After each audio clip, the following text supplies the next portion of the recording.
Scott, or does it? Okay.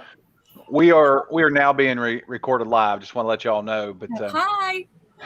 we'll wait for Linda. It looks like she's left for some reason.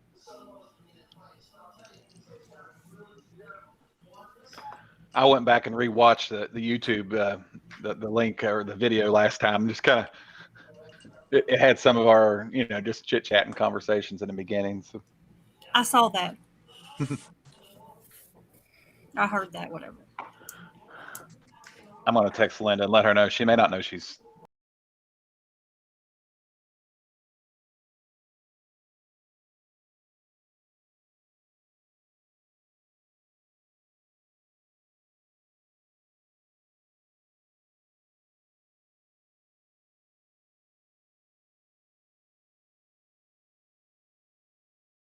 There she is. Linda, we're ready to. You're on mute, Linda.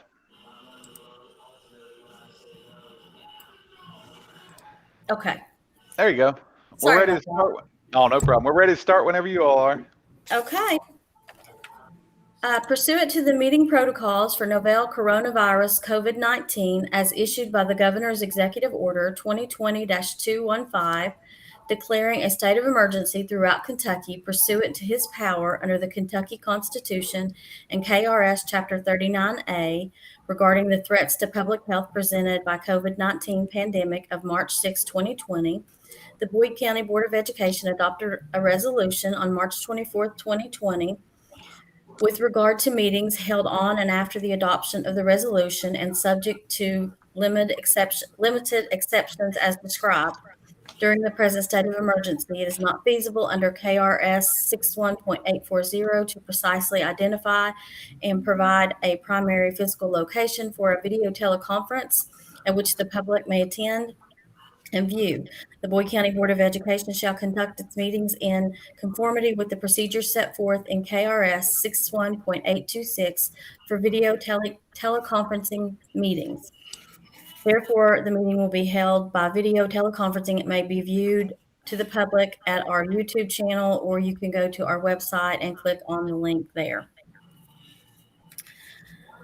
The Boyd County Board of Education will meet Thursday, May 14th, 2020 at 5 p.m. in a virtual teleconferencing meeting as stated above. The purpose of this meeting is to conduct a working session relative to the Boyd County Public Schools budget fiscal year 2021. Call this meeting to order. Time being 5:03. Now have the roll call. Mr. Boblet. Present. Tammy. Present. Judy.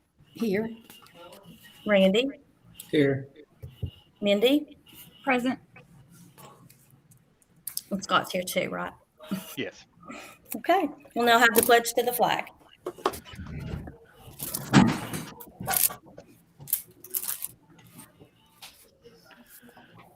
I pledge allegiance to the flag of the United States of America and to the republic for which it stands, one nation, under God, indivisible, with liberty and justice for all. We'll now have the reading of the board goals. All students will be active, self-motivated, lifelong learners. All students will graduate and demonstrate the skills and the knowledge to support productive citizenship. Do I have a motion to adopt the agenda? So move. Tammy? Mindy? All those in favor? 5 members voting yes. Now move on to our dialogue topics with Mr. Bill Boblet and District Finance Director Scott Burchett. They will present and discuss the tentative working budget with us. Scott, whenever we talked the other day, we didn't decide who was going to go first. Would you rather go first and let me pick up at the end, or? Whichever way you want. It's fine with me. Okay. Well, or both of us together at the same time. That may be a little rough. I'll tell you what, if you want, Scott, I'll let you go ahead and go first, and I'll piggyback. And what I think mainly Scott and I will be going off of is, of course, this is the document that he sent says a working tentative budget, special board meeting. Oh, excuse me, I'm looking at the wrong paper. It says 2020, 2021 tentative budget discussion. And then I have some of my budget. Yes. And then I have some of my budget priorities on the highlighted document. I know we've said in the last couple of years that you all seem to like that version, and it works pretty well. And basically, they kind of mesh, but his is going to go into maybe a little more detailed for you. So Scott, if you want to go ahead and start, that'd be fine. Okay. Just going briefly down through this. Nobody really knows what's going to happen over the next few months. So I'm going to preface everything with that. But what we're going by also is, though, so far this year, we've had a pretty strong year on all of our revenues coming in. The only issue I can hardly we hear have you. with, I can hardly hear you. Okay. Let me see if I can turn this mic up some real quick. Does that help? Yeah. I can hear you better. Okay. I turned it up a little bit here. Okay. So going through the year, everything's been pretty strong as far as our revenues go. The only thing that has been an issue would be our what they call franchise tax or PSC tax, part of our regular general property, public service tax. What that is, companies, what their inventories are, and those sort of things.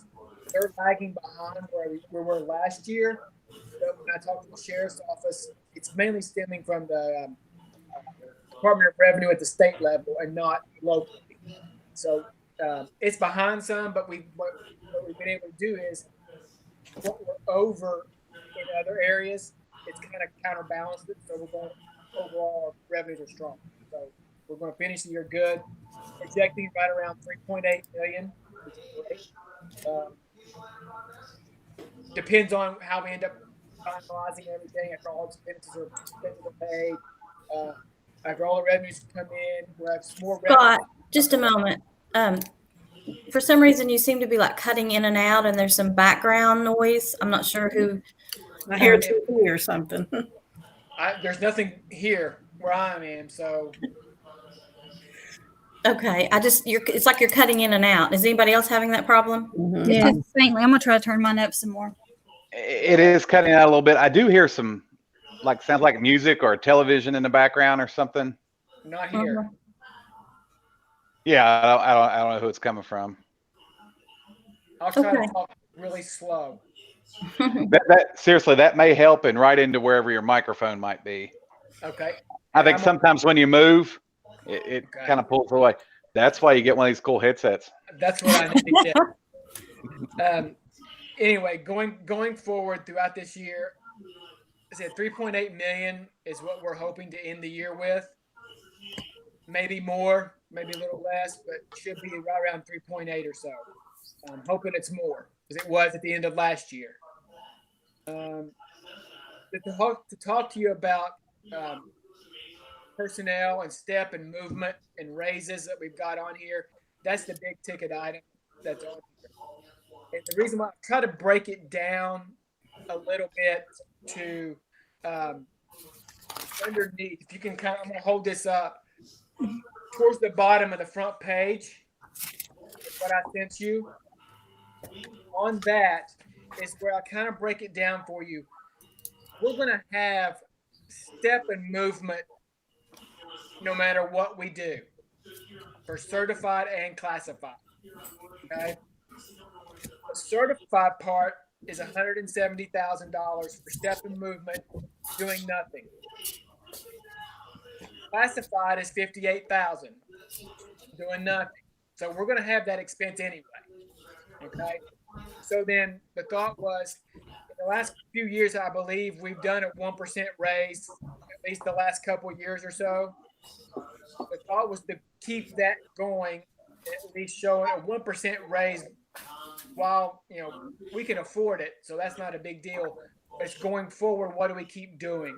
So as you can see, a 1% raise for certified is an additional $140,000. And for classified, it's another $40,000. So giving that 1% raise really only costs $180,000 because you're doing the step and movement anyway. That makes sense? Mhm. Okay. So then what we also looked at was for the certified salary schedule, it ends at 26 years right now. Okay. And the classified schedule ends at 20. So really what happens is you have some certified teachers that'll be your really good teachers that at 26 years, they're not ready to retire yet, but our salary schedule stops. So they'll do one of two things. They'll either they'll either go ahead and retire, which we don't want them to yet, or they'll look to go to another school district, maybe local, that they can continue on with the salary schedule. Okay, so that's from the certified side. Classified, same way. You have really strong classified workers that your salary schedule ends at 20 years, but they don't retire till they're 27 years. Okay, so you have whether it be a bus driver, Sorry.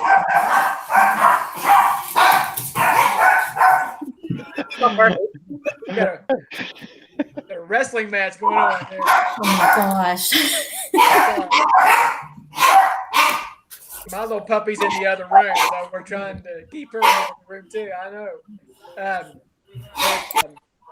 So for classified folks, to do what we looked at doing was adding 2 years to the certified, going from 26 to 28 years, and then on the classified side, going from 20 to 22 for next year, and then maybe in future years, maybe from 28 to 30 on certified, and then classified, working your way up to at least 27 over the years.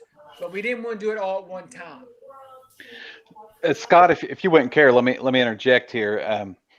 Scott and I started working on some salary things probably back in November, Yeah. maybe even earlier, October, looking at how we can kind of compare with how we compare with other districts and so forth, and bringing our salary scale up and extending that salary scale.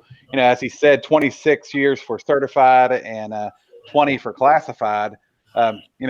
I think it needs to be extended. We have lost teachers, certified teachers to other districts in the last several years simply because they can move somewhere else in their last 3 or 4 years, make more money, and then their retirement changes at the end. And I hate losing those quality teachers that have been in our district for years that are wonderful. You lose so much experience with them, and so we were pretty aggressive in some things that we were looking at and having continued discussions with, and I'd also discussed some things with BEA also, and it was pretty good.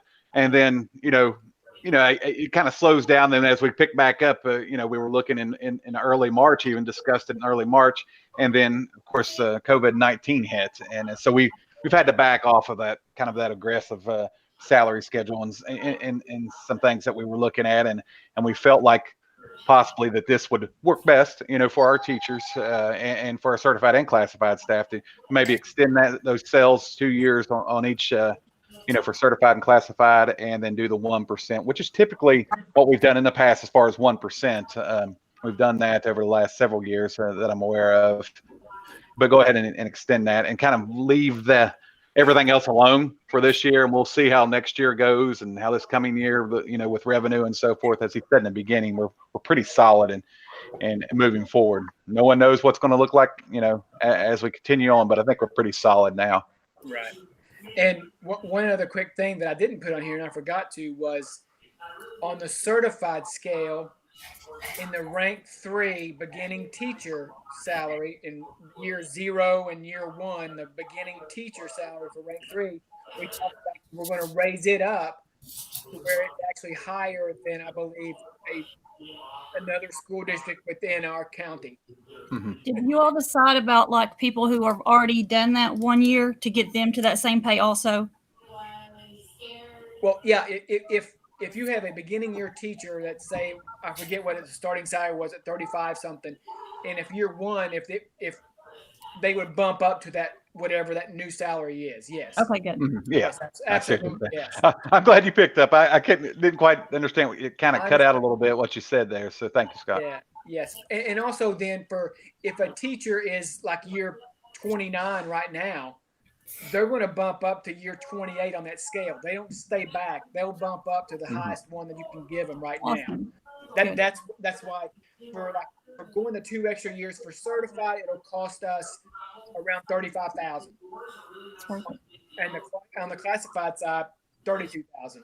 So overall, that's worth it to do that, and then next year we can come back around if we can take the certified, especially up to 30 years.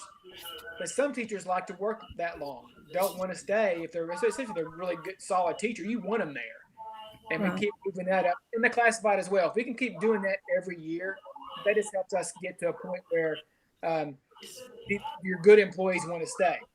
Right. What's the amount of the step pay for a teacher that has from 25 to 26? What's the difference? Oh, right now, oh shoot, I don't have it. Usually, it's around 1.5% between each year. It's about 1.5%. And so we kind of followed that down through from year 25 to 26 to 27 to 28. It's Each year added is 1.5%. close, I think Roughly. it's close around 1%, 1.5%. So then technically, whenever you're giving a 1% raise, the step in movement is 1.5% plus a 1%. So each year, a person's getting about 2.5% total. So that's kind of a cost of living type. Mhm. That Yeah. I'm just so happy that we are in a position where we can still Yes. yes. give them a Absolutely. raise. I would like to see us get to the point where we can increase that over time. Mhm. And we had I think a really good plan in place. We knew there was one district that we couldn't compete with. We Right. kind of knew that. The plan we had in play would put us second in the area. Yeah. But don't want to be that aggressive right now, and that's just. I'm worried next year. What next year might tell? Then it reflects the following year and so forth. But we were all in and had a lot of buy-in from the people that we talked to. Like I said, BEA had a lot of buy-in with BEA Yeah. and we had a section that I had planned for working with teachers for National Board Certified. Wanted to make a change there, and even looking at teachers that have don't have the rank 1 yet, but have plus 15 hours, towards their masters, and then plus their masters, plus 15 towards rank 1, and so forth. We looked at a lot of things, and I have a big thick file. It's in my office, but where we were working on that. But it's Yeah. What effect has the law saying teachers don't have to get their masters now? What effect has that had on us? I think it's too early to see that right now because this will just be the second year. I see that as good and bad. I love when teachers go back and get that continued education. We're lifelong learners, and it shows that. But also understand how expensive it is to go back and get that. My goodness, a master's degree now, probably in education, is somewhere around around $15,000. So a lot of us can't afford that, and I just finished up my MAT, 3-4 years ago. It took me a while just to get that, but I'd already had my master's. But I think it gives them options, and of course it's going to it'll hurt them at salary scale, but there'll be some that maybe if we can get to the point to where we can do your bachelor's plus 15 and so forth. Right. If we can get to that point, that'll at least reward them for going back and trying to complete. Then they'll see that decent little pay bump, and then maybe that will be an incentive for them to go in and go back and get their masters. Right. Well, 1,000 years ago, a master's got you 3,000 more, and the rank 1 got you 2. Mm-hmm. How is that for today, would you say? I'm thinking that masters was 2,500 and rank 1 got you about 3. I was thinking it's the other way around. So it's still about the same. It's a decent pay bump. Well, as I said 1,000 years ago when I got married, I'm sure things have changed a lot. And there's also a big jump when you go from like year 9 to year 10. Yeah. And 4 to 5. Every 4 to 5 years, also. there's a big jump. Mm-hmm. And what Mr. Bob was saying, if you do that, you can actually, instead of having like a rank 3, a rank 2, and a rank 1, you can almost have like a 3A and a 3B, sure, a 2A and a 2B, and as they continue on with their years of service, but we weren't able to kind of do that right now. Mhm. To go on with the rest of my kind of spiel on stuff was like I have broken down here some of the things I know Mr. Boblett's going to go over with maintenance projects. I've included those within the tentative budget, and then also what we're going to do our SEEK revenues for next year, our state revenues from SEEK. Right now, due to COVID-19, what we're actually going to be doing is our end of the year average daily attendance that we go by for our SEEK revenues is going to be based on 1819 because of this year ending the way it has. If we would have used this year's numbers, we would have lost a bunch of money based on transportation because when you do NTI days, those are considered non-transported student days. And so that would come out of our transportation calculation. We would lose money on that. Plus going back in and trying to figure out what would be your attendance during that time frame. It's not, it would be wouldn't be beneficial to us to try to do that. So we decided to go based on 1819.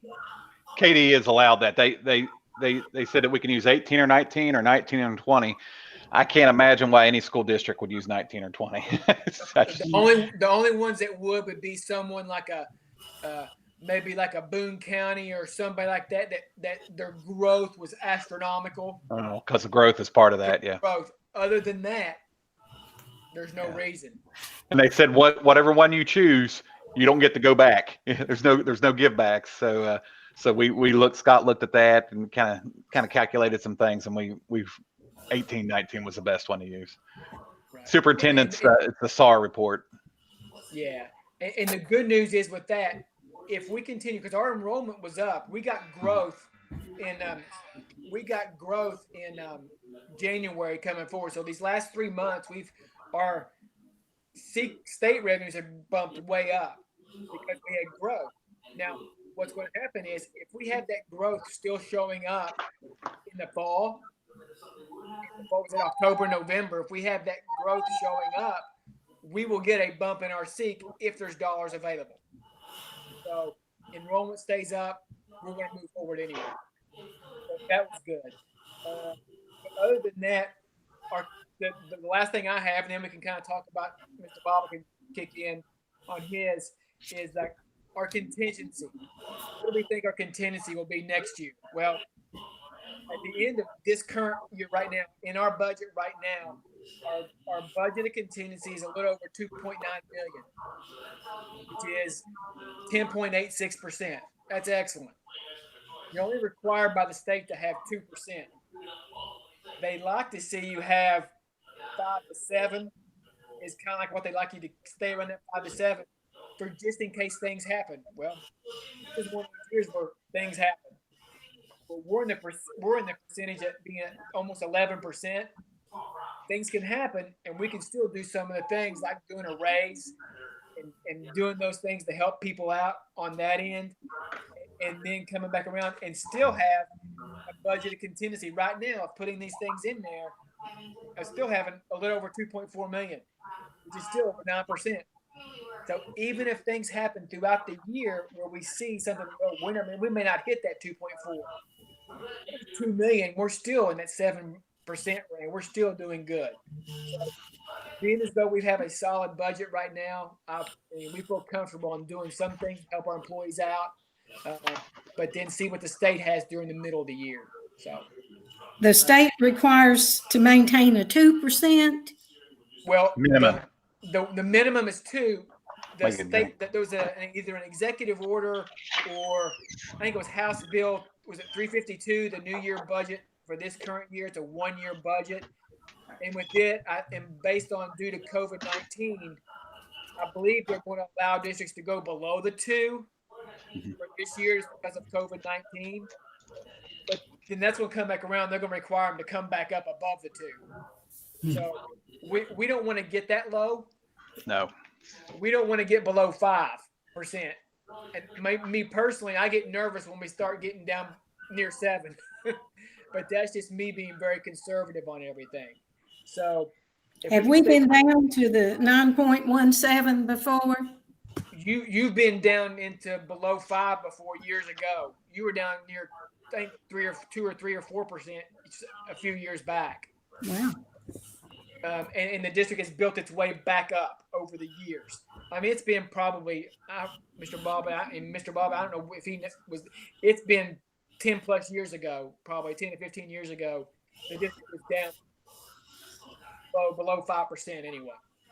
I remember that year, but over the years, then board superintendents and finance director worked its way back up to where it's to this healthy contingency now.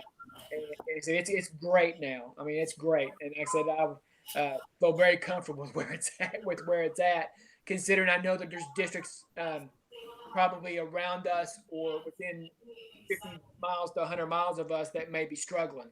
And we just don't want to be in that position. Exactly. You never want to be in a position whenever the cost of a new bus or a boiler going out could put you out of business. And obviously with a couple million, almost $3 million this year and two and a half projected for next year, that's not going to happen here in our district. And I think through Scott and then prior to him, Mr. Flew and so forth, they're pretty conservative. But however, they both love kids, and that's what we're here for. We got to spend some of this money. We got to spend it on salaries. We got to spend it on kids. We got to spend it on maintenance projects and things like that. But keeping that good solid contingency is definitely a benefit for us. I tell you, a great thing that the board's done over the last few years is the upgrading the facility, building the new high school, renovating the middle school. Doing the project we're doing now at the high school with the athletic facility, those type things, that means you don't have to go back and try to do those things. Your biggest schools are already renovated. That's great. That's an excellent position to be in. So going forward, we'll be able to do some things. I'm not scowling at you, Scott. I'm trying to hear you. I understand, and I'm at a different computer than I usually use. I got a 7-year-old and a puppy in the other room where my computer is, and that would be a little loud. So yeah, we understand it. It's funny on these meetings, and of course we do an admin meeting, and some of the things that you see, the dogs and hear, and it's it's just life. I'll go ahead and tell you, I picked up the dish drain here a little bit ago. That's right over my shoulder here. We had clean dishes in it, and I put it in the hallway. Just Gabriel's like, Bill, we live in that house. I was like, I know, but that's, I know. I'm in Francie's office. Francie's office, and then she goes, "Let me clean." We wanted to clean up her office, and so it's okay. Yeah. It's all right. Yeah. Anything else for Scott? I'll go ahead and if not, I'll go ahead and move on to what I was talking about. Maybe drill it down a little bit more in detail. Yeah. Are we going to actually go over the line item budget things? What line item budget? Well, I mean, I'd like to talk about some of those in red. Are we going to be doing that? Is that on Mr. Boblett's you're talking about? No, on your big thick packet. Oh! I did not. You know what? I had to on my other computer, but you can ask me anything you have on there in red. Oh, the red just means a change. That's the difference in what we're putting in there this year as opposed to last year. And some of them are red because, especially like at a school, if we had a maintenance project last year, and I put in like 20,000 or so last year when we did the doors at Catlettsburg was on there, and we're not doing that this year, so it may show a negative amount on that. Yeah. So that means we're not doing that project this year. Or I know we did, or maybe Catlettsburg was the HVAC units on the gym, I think maybe, and so those may show negative. Or where site-based money, where they give me a budget. The site-based councils at the schools, they'll give me a budget, say at the high school, it'll be broken down between counselor, library, principal's office, and instruction. I've taken all those budgets out and just lumped it to one amount because the new council coming in will tell me what the budget those coming in the fall. There was a bunch that ended up zero. Is everybody okay? They would drop the ice pack out of the refrigerator. That's His back went out. oh, Not good. Like for instance, on the first page, and this is preschool, okay. out of district travel was $500, and I'm assuming the 250 is what it is for the 220. For next year. Yes. Yeah, and sometimes I will lower budgets like that. If the budget was 500 in the current year, and say they only spent like 100, and I can see the trend is they don't need all 500. Then I Where can can make we it. see that? Where can we see what they spent? I can run a report and give you a line item by line item what's been spent out of those. I didn't do that for this. Okay. But I can do that on a monthly basis if you want that. It'll be thick.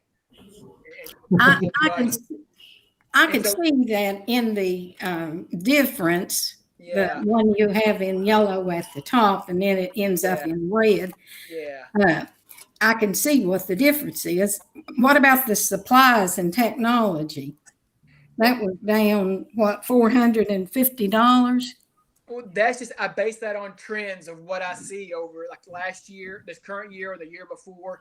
I can see trends like if their budgets are not being used, then I can take those dollars then and put it maybe towards another section where, let's say a school, I need to raise up electrical costs or utility costs on somewhere that just moves their budgets. This little line items here and there going back and forth.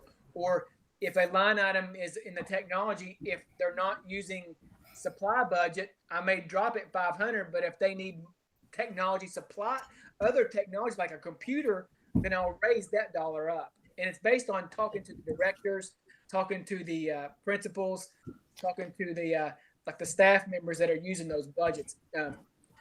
Mr. Higginbotham for maintenance of facilities. That's some of the things we talked about was what are special projects they need to be doing. We've talked to special ed. We've talked to technology. We've talked to food service, I believe, even, and all the different ones, and say, okay, what do you need? What are some special projects you're going to need? And that's how we'll take dollars away and put them towards another line item. Does that make sense? I'm trying to make sense. Yeah. Are they aware of this? They will be, yes. They will be. I just can't imagine them not spending technology, but I don't know. There's plenty of money in technology. Trust me, I'm a big technology person, and if they need something, they usually get it. Did they ever get wired for technology, like their rooms, the preschool rooms? I don't. They have Wi-Fi. Is that what you're? Wi-Fi everywhere. No, their TVs, their smart TVs and stuff. I think they weren't set up for internet and stuff. Whenever we toured it, like in the right around Christmas, I think it was when we had that meeting up there. Yeah. Honestly, I don't know. I'd have to get back with you on that. We can find that out and see. And said they usually have, like I said, see line items going up and down from year to year. It's based on a lot of trends, a lot of data that just, if they're not using their budgets, I don't see a reason to. Yeah, absolutely. Give them somewhere else that much. I can move it somewhere else where they need it. They need that budget, and that way we're not spending. They just have money in a budget line item that doesn't need to be there. Makes sense. Scott, one line item jumped out at me, and let me make sure I understand this. It's under the high school building operations and maintenance. Okay, give me a number on it. Okay, last year it was like 36,000, and this year you've got 113,000. So it's a $77,000 difference. Okay, what's the numbers in front of it? And I'll tell you why. The general supply, the number in front of the general supplies. Yeah, 010-1077 or 1118-0610. Okay, here's the reason why. That's the site-based councils. Every year when we do our allocations, the schools and site-based councils, they get a lump sum of money. and then they take that lump sum of money and they divide it out over a bunch of different codes. Okay, so the reason why they went from 30 to 117 or 113, the reason why is because I've zeroed out all the other line items within their budget and put all their money, the 113,000 or so there, in one line item. Gotcha. They'll then take it, like this current year we're in, that's only 30,000 because that's all the site-based council chose to put there. The rest of it was divided out amongst other things. Maybe it's textbooks or computers, or it'll come up into the library code, put money in the library. They'll give the counselors money, and the principal's office will have money for like copier rent and those sort of things. So they'll divide that out. So when you see this budget in the fall, when we do our working budget, that won't be 100 and some thousand. It'll be divided out. Right. Okay. For all the other codes. Okay. That one jumped out at me, and I just wanted to make sure that. I understand. It would jump out if you're. I see a lot of items that have gone to zero, that they are not getting any money in that area. Well, if it's zero, that's what I'm saying is within those individual schools, if they have money in there for like copier rent, supplies, other professional services, technology, I've zeroed those out and just put the money in one code. And then I'll let that principal and the site-based council come back in the fall and they'll say, here's our new budget. So we'll give them, say, $50,000. You tell me how you want it divided. Does that make sense? That's why some of them went to zero and they may show negative now, is because we've taken that money and rolled it all into one place. I rolled it all to one line item for the principals and the site-based council team to come back and tell me, where do you want your money spent? So they can dispense it however they want to, because there's a lot of red book rules in their laws too in there. Well, yeah. The board and the district, we allocate them so much money per average daily attendance, $140 per kid. Mm-hmm. And like say the high school, for instance, like Miss Day said, was 117,000. Is that what it was in that line item? 113. 113. I'm sorry, 113,000. So they get 113,000 times what their average daily attendance was last year. Okay, so they get that. That's 113,000. Then they take that 113,000 and they tell me, we want to put $10,000 in the library for library books. We want to put 10,000 towards textbooks. We want to put 10,000 towards copier rent. We want to put 10,000 towards buying new Chromebooks. So the site-based council, then they tell me where they want to spend that money. And then I come back in and I enter that into Munis. So when you see that coming this fall, when you get that same printout that you have right there, it'll have that all divided out. It won't say 113,000. It may say 30,000 again. So and Mindy, you're right. Yeah, everything has to fall under Red Book rules. They can't spend stuff on as long as it's within Red Book rules. Mindy, I have an answer to your question about the TVs. It's good that some people are listening. The preschool has their smart TVs installed and connected. Thank you. You're welcome. So hopefully I've answered your question and eased your nerves on that. But they do have the money that's allotted to them, and they'll give us a new budget. And a lot of times it just depends on the site-based council. It's a new council coming on. Mm-hmm. So that way the principal and the site-based council can decide how they want to spend it. Good luck with that. I don't even know how they're going to do the site-based elections. Yeah, they're voting online. Yeah, it's going to be a little strange. I'm all for more autonomy for the school. So yeah, absolutely. Hopefully that's a good thing. I think they'll get more votes that way. Yep. People going in the schools and doing it. Yep. If you want, we'll go ahead and move on. If you don't have any more questions for Scott, we'll go ahead and move on some of the things that I have on that document. And Scott's already explained a lot of it. Our SRO program, we are still trying to find one for our preschool. I think it's needed and necessary. However, it has to be a law enforcement officer. There's even a new state law now that says it has to be a law enforcement officer who carries a sidearm. I think that's how they have it worded, is a sidearm. Bobby Jack and I have not talked for for the last couple of months, but before that, I know around Christmas we had spoken, and he thought he had one, but it didn't work out. We ended up getting someone for Ponderosa but we still have not found one for ECLC. It was kind of the last place, mainly because of the how close is to Cannonsburg, where we have one, and then of course the high school too, where we have an SRO. But we're still working on that process. So I'd like to kind of continue that in the budget. Of course, we've already discussed the pay increase of 1% and the 2 additional steps. Excuse me, Mr. Bartlett, is that 15,000 for the SRO? Is that are we in partnership and the sheriff's office paying 15,000? Yes. Scott, go ahead and explain how we do that. You're on mute. Yes, we partner with the sheriff's office on that, and what generally happens is the Terry at the sheriff's office, she'll send me an invoice, usually at December, January for the first half of the year, then I'll get one for the last half of the year. And so we're in partnership with them. They're paying them. We pay the sheriff's office for our part that we do. So this will basically cover one of those people for that amount of time. Is this usually a retired officer? Typically someone that's retired. Not all of them. I know at least 2 of them that we have in the district are not retired.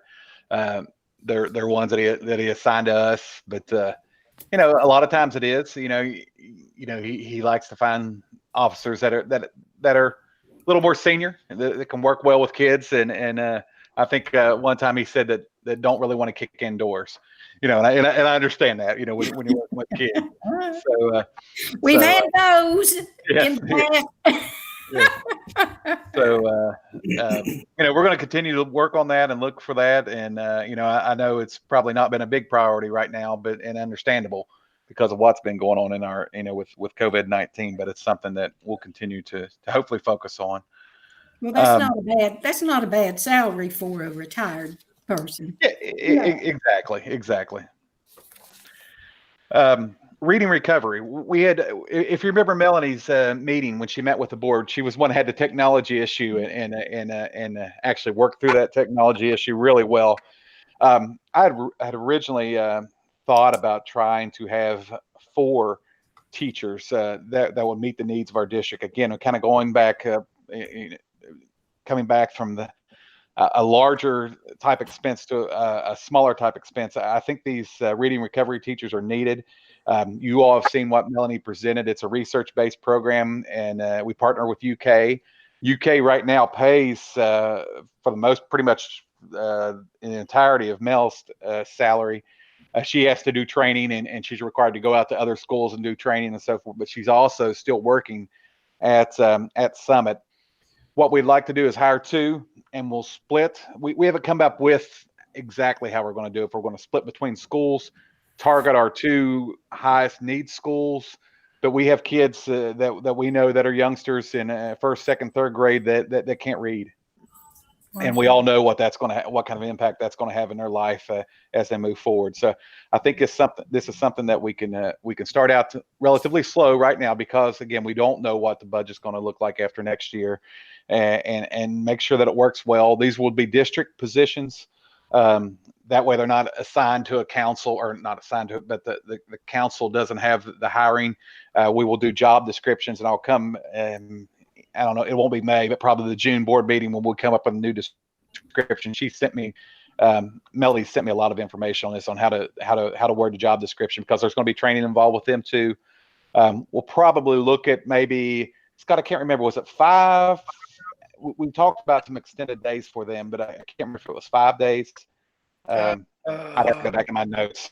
But probably a few extended, some extended days for them, because there are some summer trainings and also possible trainings during breaks or what have you. But they're going to, I think if we decide to go with this, it's something that we'll see I don't know about as big of an impact, because we're only going to have 2, but we'll see a continued impact at our other schools in the district. Summit has seen.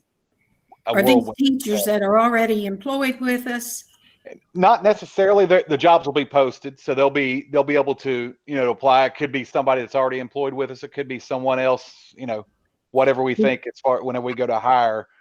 and Mel will be on that committee. It'll probably consist of, because it's going to be a district, it'll be, I'm thinking Mel, Janice, myself, maybe one other person in the district to interview those people. Because this is a different type of program, and a program where we have to make sure that we have the commitment for the training portion.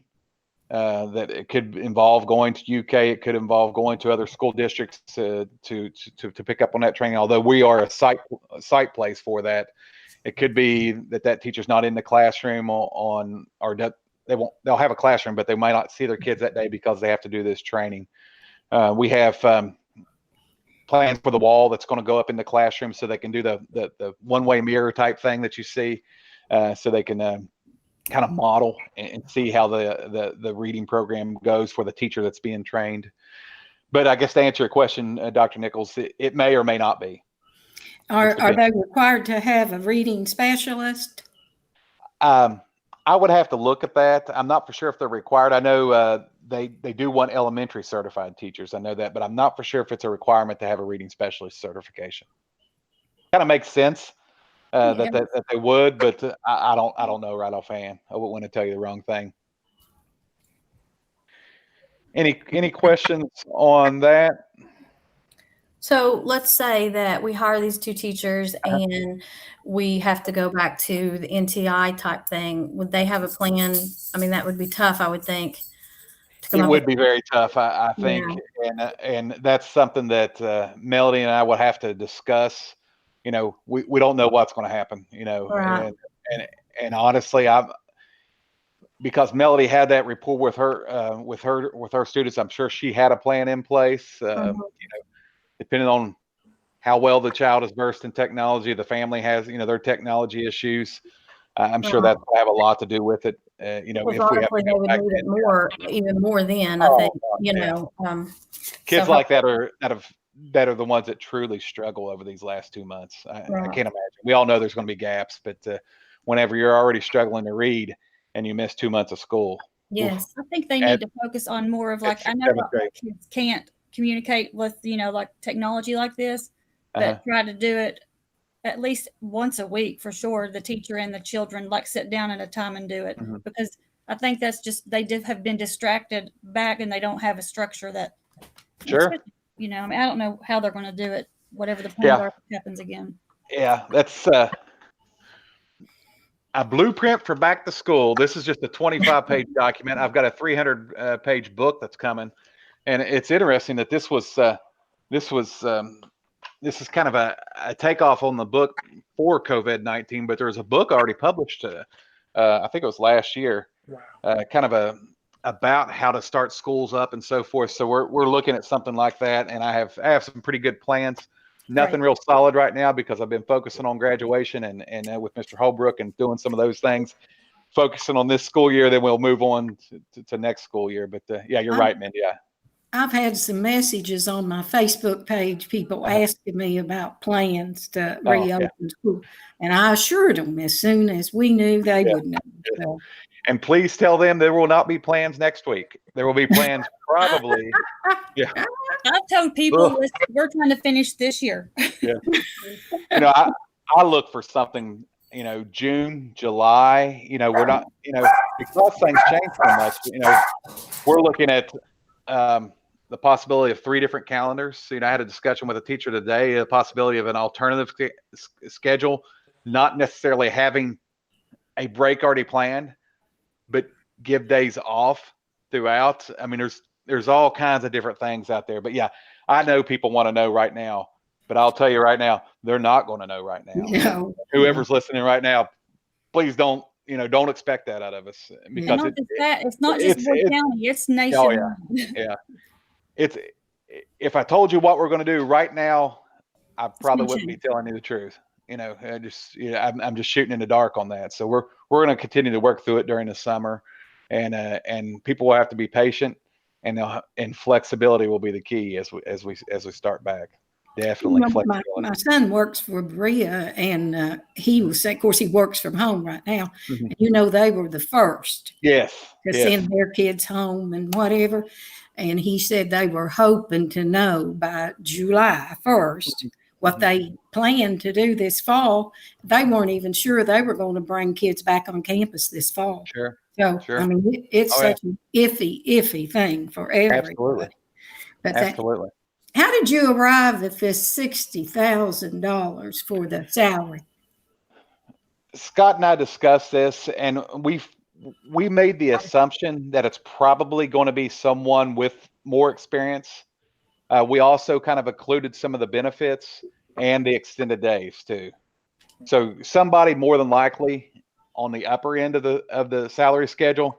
It may not be. It may be an outstanding 5th-year teacher that has 5 years experience with a bachelor's only. But typically, when you're looking at programs like that, more than likely it's going to be somebody that's more seasoned, more experienced. So you are basing it on the salary schedule, years experience. And oh yes, ma'am. Oh yeah.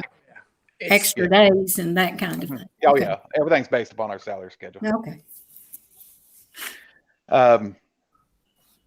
So we'll look at that and we will include that. I'll have Scott if there's there's nothing we have to vote on right now or no votes taken here, but I think it's something good for our district and something that we can use and see how it works and then maybe expand that on into next year. So if you all are okay, I'll have Scott to build that in the budget.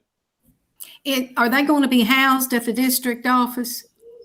No, ma'am. I'll have them in the school. We don't have room in there. We're on top of each other the way it is. We may have them a little space, but they're not district office employees. They're district employees, but they're going to be working with kids, so they won't be housed at the district. Of course, Scott talked about the Chromebooks. If we purchase 200 more right now, if you remember last year when we had this discussion, and of course it was all prior to COVID-19, and we see the need now. However, we did offer a Chromebook to any kid that wanted them, and I don't have the numbers in front of me, how many were checked out at each school and so forth. If you think about it, a lot of kids have their own tablets, Chromebooks, have their own computers at home too, so not everyone had to pick up one. My daughter did, but my son did not. It kind of works that way in families.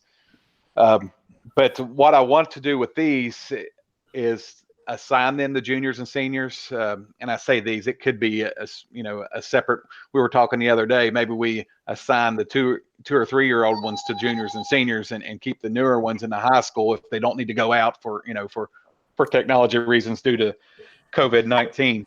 But if we can pick these up, it will help our high school get more close to one-to-one, but it will definitely get our juniors and seniors who are probably moving on to college, moving on to the world of work, more used to technology.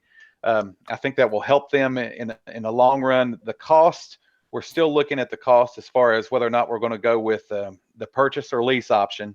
We don't have all of the details on that. Cindy was on here we were chit-chatting a little bit about it, and I asked her what the biggest difference was. And there is a little bit of money difference, but we need to figure out with the lease, is it something that will help us if one breaks, if one, has some kind of technical issue, if we turn that back in, we can get one back quicker instead of having to go back and purchase a different one.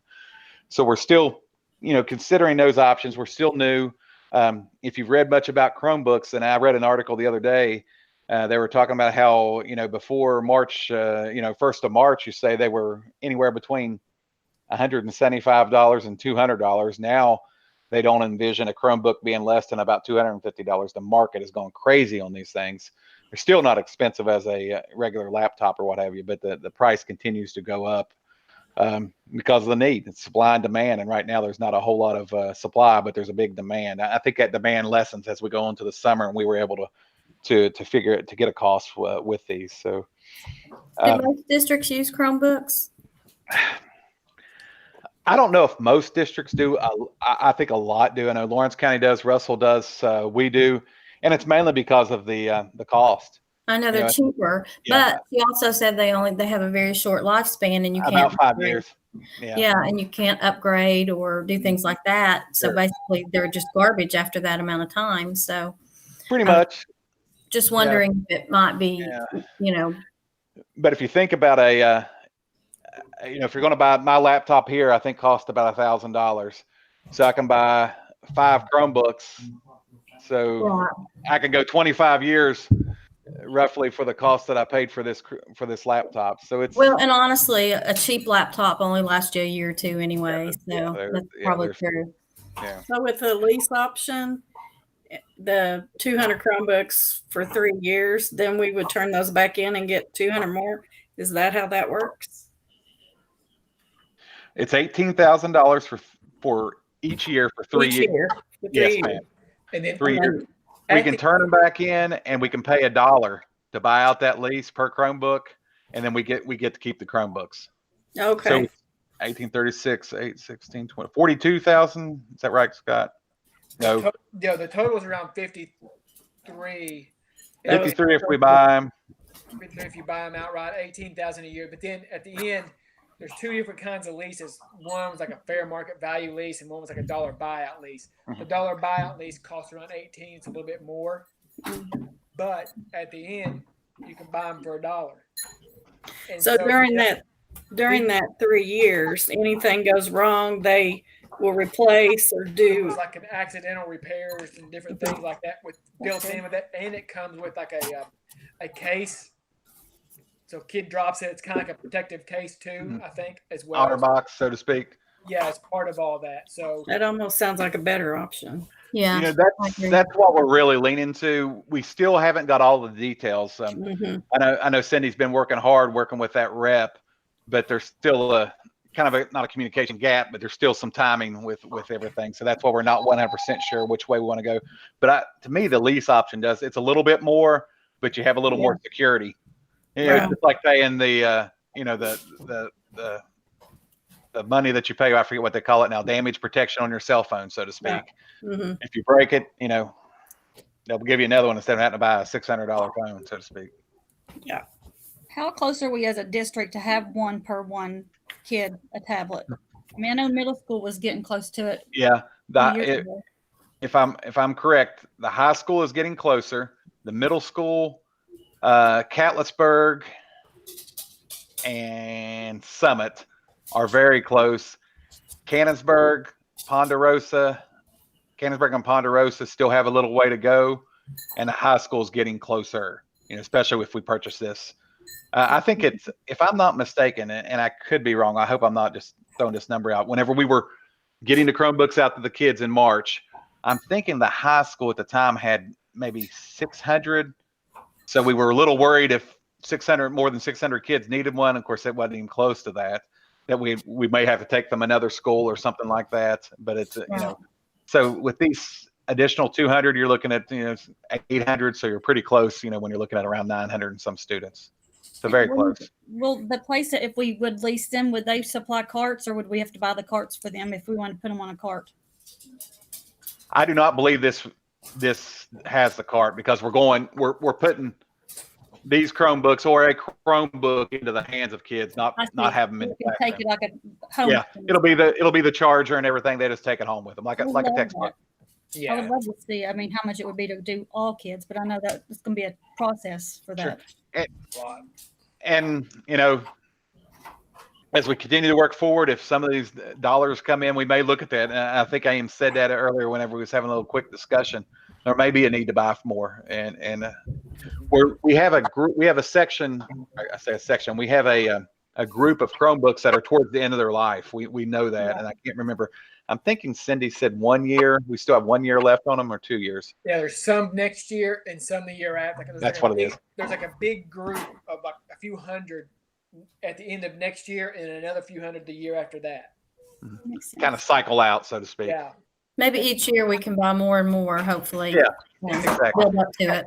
And at this cost, you're not, it's not a huge cost. Right. It's a cost, but it's not a huge cost, especially for what you get out of them. I'm not real familiar with the Chromebook, but I've gotten familiar with one just because my daughter's been on it with NTI.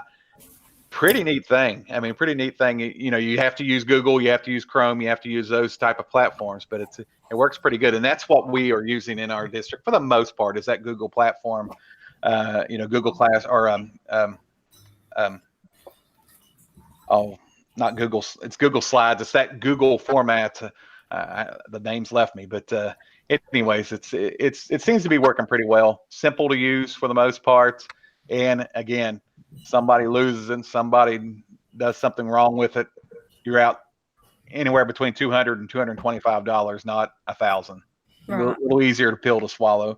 And if one gets stolen, or it's a little easier pill for a parent to write that check if they have to. If they don't return them, than what it will be an Apple, or even a IBM, or not IBM, but a Dell. Mhm. Moving right along, we'll go ahead and get into facilities. Most of those are pretty self-explanatory. I do want to kind of quickly address the user access control system. That's a big ticket item, and we've kind of kicked that big ticket for the last couple of years, because $90,000 is a lot of money for one thing. And I will not probably do this justice as far as explaining the system, but bottom line, it's our access control system. It's a computer type thing that we have to have that controls the key cards. It controls the buzzer access. It's all that technology as far as the security type things that we do in our buildings. I'm not for sure if that involves video. Scott, do you know if that involves our video system? I don't think it does, Mm-hmm. but it's something. The system we currently have, if it goes out, it's done. It's Yes. like the technology part and the computer part and all that, the hardware part of it that goes with it, that helps run it. If it goes down, I don't believe there's any replacement for it, replacement part, anything. It's like done. So that's why this would be. This one is set up to where I think it can be over time, upgraded Yes. or whatever. So It is upgradable if need be. Technology changes frequently, and we know that. But whenever you lose something, it's kind of like we've done that with some scoreboards. I go back to the one at the middle school. We had that great big, Randy, you probably remember that great big scoreboard up there at one time, and we kept repairing it, and finally it come to a point you can't find parts on it. The gentleman, I think it was maybe 4 years ago, 5 years ago, right before I went into the district office, he said, I may be able to find parts on eBay. When you're looking for parts on eBay, it's time for a new one. And it's kind of like this system. I believe it's called a Vigilon is the name of it, but it's our access control system, something necessary. But we're gonna blend some money through Safe Schools and also our general fund portion to purchase that system. Again, something we need. We don't want it going out and us not being able to repair it, which is what will happen if it goes out. So we're looking just to upgrade. Looks like as far as Chromebooks, I think you might have asked this question, and I think you might have been a little more related to the high school, but we had 600 checked out for the entire district since March, in March, which is a pretty good amount, with roughly 2,700 kids. 12, 18. I'm trying to do the math on that, what a percentage will be, but 18, what is it, about 15%, maybe something like that. 24, yeah. Anyways, a good amount was checked out, which is great. 22, Scott says. Okay, 22% of our kids checked one out. Thank you. Leave it to the CPA to fire that off real quick. But a good checkout, I think, that could be more if we go into this, especially once school starts and we see that need. But it's worked so far. Any other questions on some of those facilities projects? I did have on there maintenance. I think that was separate than what Scott had on his, and I don't know if it was if we just forgot to discuss it or whatever. But we do need to purchase a new vehicle.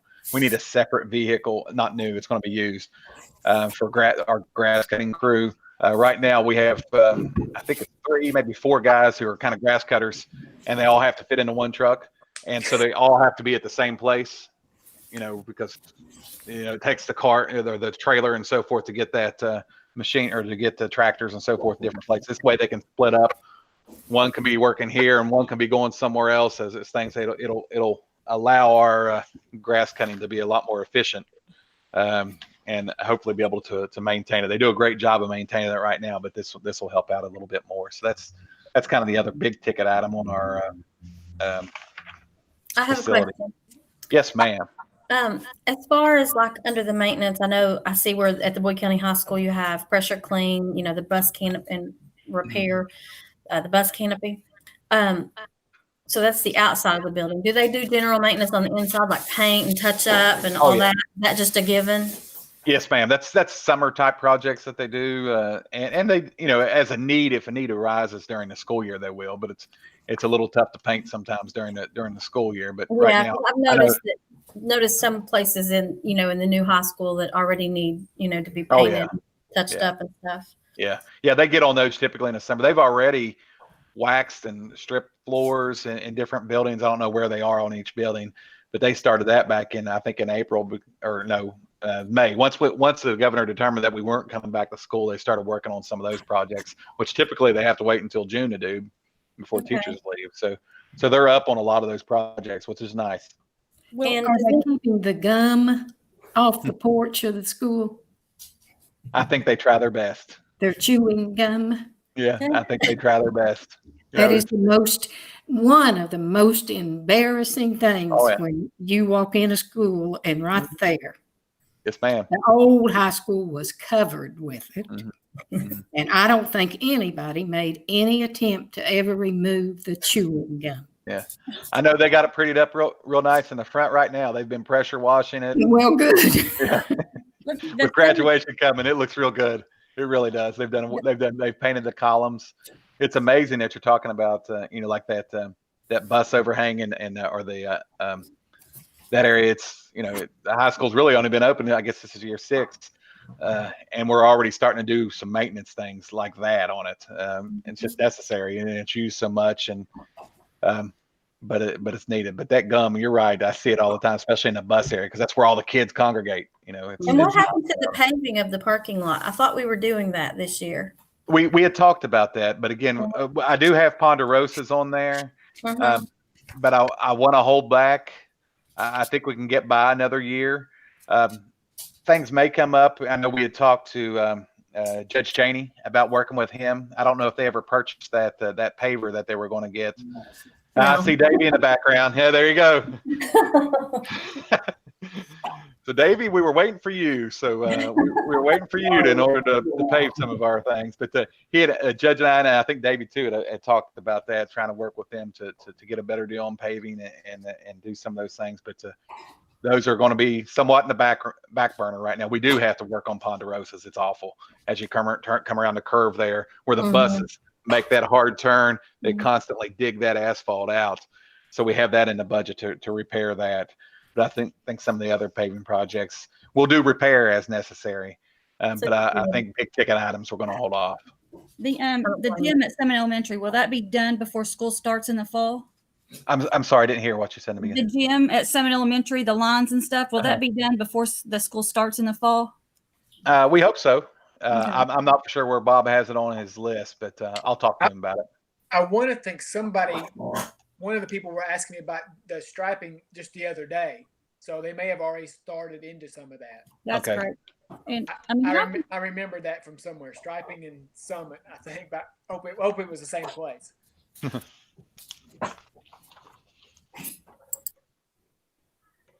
Any other questions? I'm making a note here just to make sure to follow up with Bob on that striping.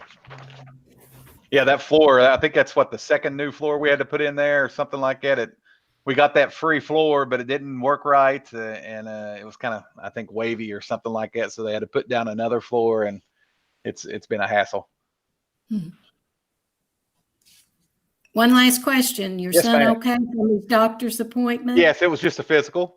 Oh, good. And, yeah, he's doing good. I saw the opportunity to go ahead and get that done now. Who knows what's going to happen in the fall?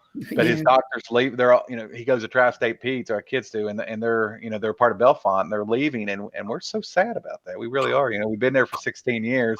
Now she's going to be local, but over in Ironton, so we'll follow her over there. But we just kind of like a little family, so I hate that they're leaving, and so I think next Friday is their last day there. So yeah, it's just yeah, it is. It is sad. So as of now, football's a go.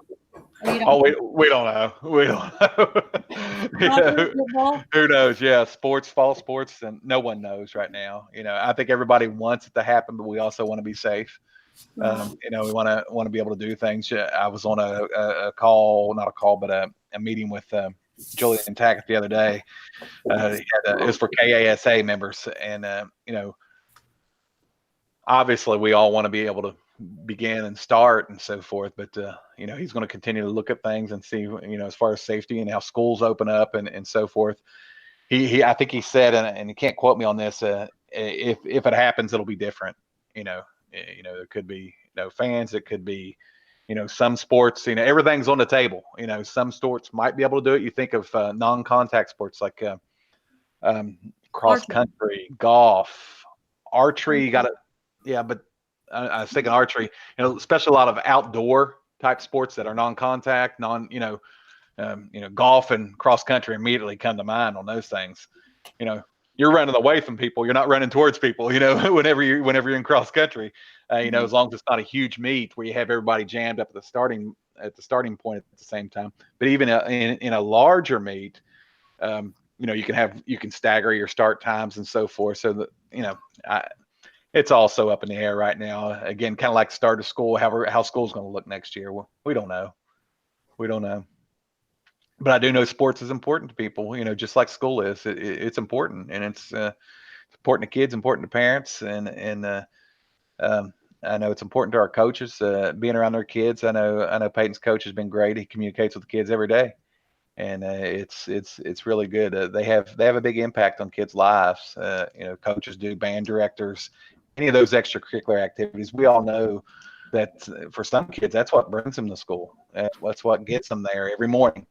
And then they do well in classroom, and then they go to their practice rehearsal or whatever it may be. But my hat's off to those people, and they put in all that time for, depending on what your stipend may be, anywhere between a dime an hour and probably to the high paying ones that get about 25 cents an hour. So but they work hard and they love it. They love their kids. They love their sport, band, whatever their activity may be. Participation in a group is one of the most valuable experiences they will ever have. Absolutely. It's funny you said that. That's been like that for ages, but I think it comes out more and more now as you see more and more research about that. Why people either can't get a job or why they get dismissed from jobs is oftentimes they can't work well with others. And you learn those valuable skills whenever you're in band, whenever you're an academic team, whenever you play, whenever you swim, whenever you do soccer, football, basketball, baseball, whatever that activity may be, you're going to learn that because you it's not like you have here one and everybody else, you're a team, and so yeah, there's big value in those things. Big value in those things. When they're great leaders. If they're not a great leader, it tears a kid apart. Sure, absolutely. Well, anybody have any other questions? Okay, we'll move on to the focus of our next meeting, which will be Tuesday, May 26th at 6 p.m. This will be a virtual meeting to be viewed on YouTube or going to our website and clicking the link there. Anything else for our next meeting we need to discuss? Real quick. Sure. There's always one. There's always one. It's always me. I'm working on the actual budget that will be at the next meeting. So I'm going to include these things we've talked about. Okay. Kind of making sure I do it because I don't want to put it in there and then when we come to approve the budget, then I don't have to meet again because we had something in there. So if we're kind of in agreement on things, we're going to include those things and move forward. Thank you, Scott. I do appreciate you bringing that up. I kind of forgot to talk about that at the end. So. We'll be approving salary schedules and everything else in the May meeting. So I want to make sure we do all that at the same time. Sounds good. I think we all are on the same page. Everyone else, anyone else? Great. Anything to say? Okay. All right. Do I have a motion to adjourn? So move. Sammy, Mindy? All those in favor? 5 members voting yes. Meeting is adjourned. Time being 6:14. Saturday, 2:00, if you can make it. I Okay. appreciate it. It'd Be there it'd at great. 2. To- Be more well, concerned. I'm